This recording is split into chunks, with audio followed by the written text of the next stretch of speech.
Recently Hamza चिमाय versus DDP की जो fight हुई थी, तो लोग कह रहे हैं कि वो एक बोरिंग फाइट थी। तो सच में क्या वो एक बोरिंग फाइट थी एंड डीडीपी के लिए नेक्स्ट क्या होगा? तो इस वीडियो के अंदर हम इन्हीं सभी चीजों के ऊपर बात करने वाले हैं। तो सबसे पहले, क्या फाइट बोरिंग थी? काइंड ऑफ हाँ भी कह सकते हैं या नहीं भी, क्योंकि फाइट को हमेशा एक आदमी ही इंटरेस्टिंग नहीं बनाता, उनका ओपोनेंट का भी बहुत बड़ा रोल होता है फाइट के अंदर। हमजात ने अपना बेस्ट दिया, उन्होंने पूरी तरह डोमिनेट किया डीडीपी को। और लोग ये कह रहे हैं कि हमजात ने सिर्फ रेसलिंग किया। तो तुम खुद से ये क्वेश्चन पूछो कि तुम जिस पार्ट में बेस्ट हो तुम वही करोगे या फिर तुम अलग चीज करने की ट्राई करोगे इतने बड़े लेवल के अंदर। तो यही बात है कि हमजात का रेसलिंग बेस्ट है एंड उन्होंने वो बेस्ट किया एंड नो डाउट की हमजात के इसमें कोई भी गलती नहीं है। और मैं ये भी नहीं कह रहा कि डीडीपी की कोई गलती है। ऑब्वियसली इतने बड़े लेवल के अंदर इस तरह का परफॉर्मेंस क्वाइट लो लगता है, पर डीडीपी ने खुद कहा कि डैमेज नहीं था, हमजात उनके ऊपर ब्लैंकेट की तरह चढ़ गए थे जिससे उनको निकलना हर बार मुश्किल हो जा रहा था। पर डीडीपी ने अपना फाइटिंग डॉग शो किया। वो 4th राउंड तक डोमिनेट होने के बाद भी 5th राउंड में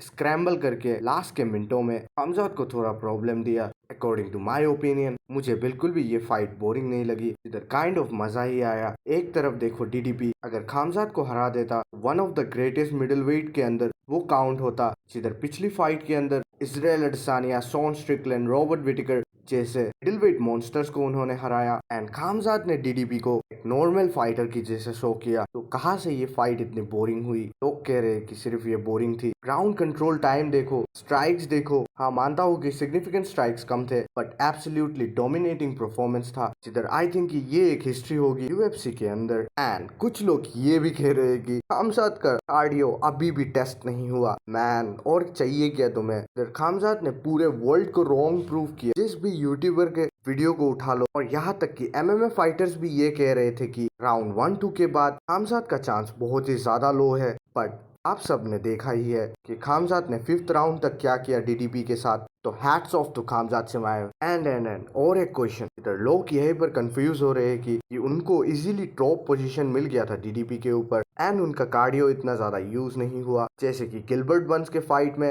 एंड कमारू उस्मान के फाइट में। जहाँ तक ये बात कहीं ना कहीं सच है, क्योंकि इतना प्रेशर हमजात चिमाएव ने फेस नहीं किया डीडीपी के अगेंस्ट। गेम में ज्यादा स्क्रैम्बल नहीं हुआ, बट खामजात ने इधर ब्यूटीफुली गेम प्लान को इम्प्लीमेंट किया। इधर उनके पास्ट फाइट में सबमिशन के लिए जाते ही थे, जिधर वो अपने हाथों को हार्डली स्क्वीज करते थे सबमिशन को सेटअप करने के लिए एंड उसके वजह से हैंड टायर्ड हो जाता था और उन्हें स्ट्राइकिंग करने में दिक्कत आती थी। बट इस गेम के अंदर उन्होंने ऐसा नहीं किया, उन्होंने अपने कांस्टेंट टॉप पोजीशन को मेंटेन रखा। तो खामजात के new coach and new game plan के साथ मिडिल वेट के अंदर वो अनस्टॉपेबल है एंड आई थिंक कि रिसेंट टाइम्स के अंदर मिडिल वेट में उनको हाईली ट्रबल देने वाला पर्सन कोई नहीं है। एंड बात करते हैं कि फाइटर्स के लिए क्या नेक्स्ट है इस इवेंट के बाद। सबसे पहले हमजात चिमाएव, तो सबको ये पता ही है कि जो पेरिस के अंदर इवेंट होने वाली है नासरुद्दीन इमामोव वर्सेस कायो बोहायो, वो टाइटल एलिमिनेटर फाइट है एंड वही डिसाइड करेगी कि बेल्ट के लिए नेक्स्ट कौन होगा एंड खामजात चिमाएव उनसे ही फाइट करने वाले हैं। नाउ सबसे बड़ा क्वेश्चन,